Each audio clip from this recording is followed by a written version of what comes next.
एक एक शब्द पर गौर करी है बाबूजी। कहना है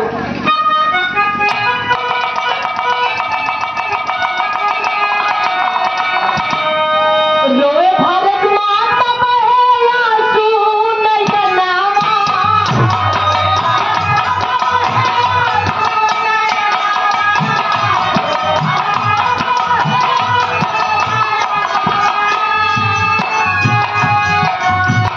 रोए भारत माता बहे आंसू नयनावा, तेरे खड़ा गुस्सा आवाज बैठे हमरे सपना।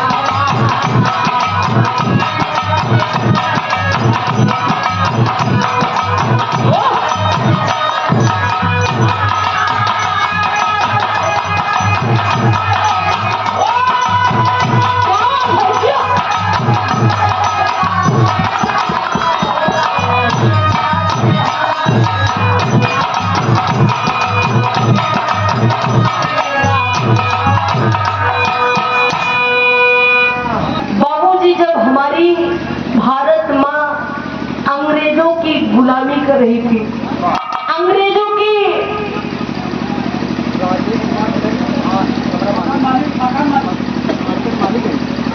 अच्छा, ये देखिए राजेश कुमार प्रधान जी ई मार्केट के मालिक हैं। जितना कमरा है हमका लागत नहीं कहा है, अपने नाम के मार्केट होगा है। इस प्रधान जी के तरफ से 201 रुपए देकर सम्मान की जबड़ी हुई थी और अपने वीर सपूतों को आवाज दे रहे थे कि मुझे इस धरती पर कष्ट हो रहा है, हमारे बच्चे हमारे शरीर पर खून बहा रहे हैं। अंत में कहना है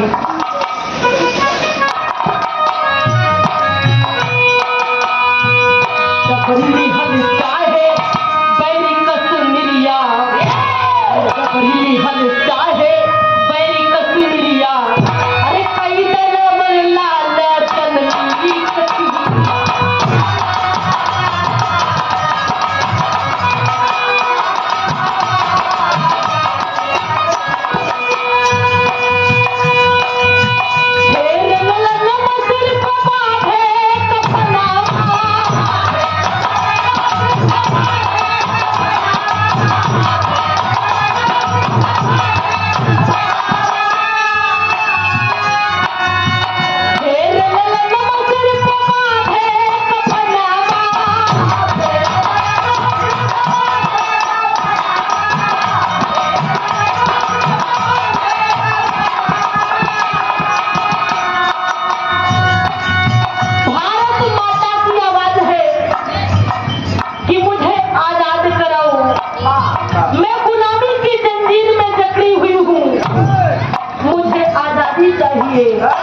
अपने वीर सपूतों को आवाज देती है।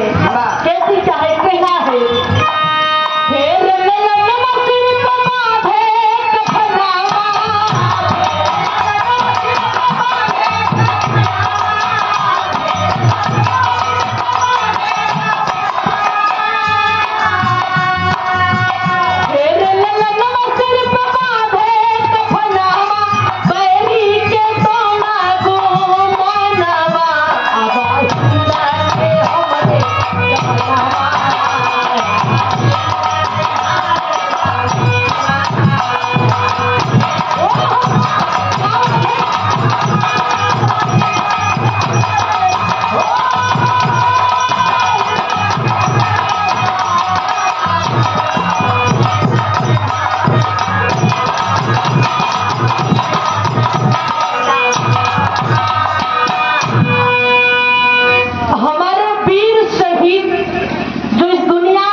ऐसे ही हमारा देश आजाद नहीं हुआ है।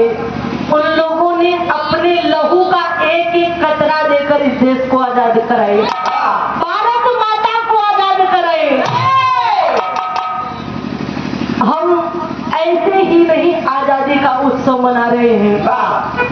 उन शहीदों ने शुरू गया है तो किसी की बहन का भाई गया है। आज हम उत्सव मना रहे हैं, हर्ष उल्लास के साथ एक साथ हर्ष गा रहे हैं। उन शहीदों को हम लोग जितना नमन करें, जितनी तारीफ करें कम ही है। उन्होंने हमारे लिए क्या कुछ नहीं किया है। अगले अंतरे में कहना है, कई बार पाजी लड़ल मात खाया, कई बार पाजी लड़ल मात खाया, अरे पुरखवाला खबरा से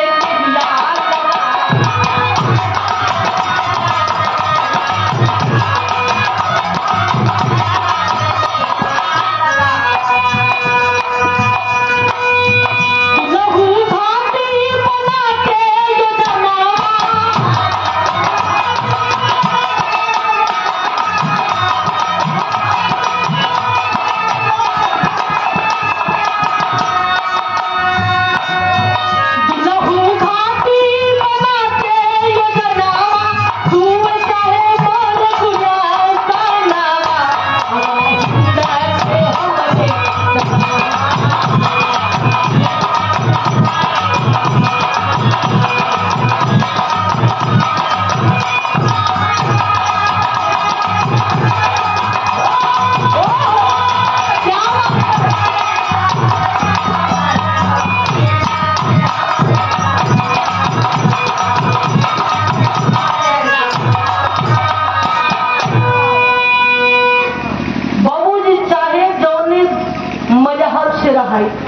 चाहे जौने धर्म से रहे, लेकिन भारत देश में भारतीय होई के दिए में कहना है,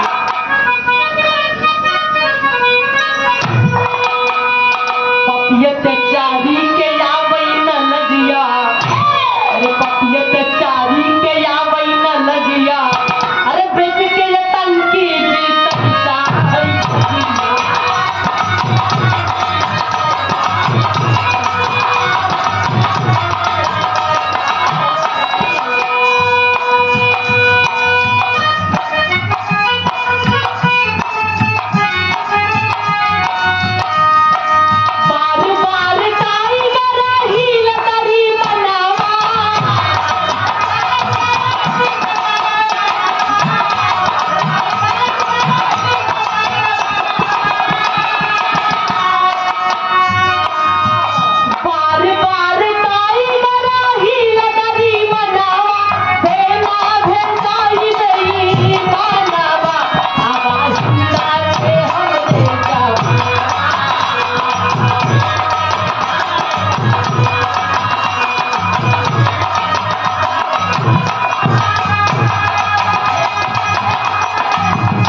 जमाने के एक कई आवाज रहा था कि हम अपने भारत देश के फौजी जवान हैं, हम अपने भारत देश के फौजी जवान हैं। तुम ईदों की भांति हमें वार करना नहीं आता। बाबूजी जय भी बार वार भवा, तई भी बार हमने भारत देश के फौजी जवान मुंह तोड़ जवाब दिए हैं।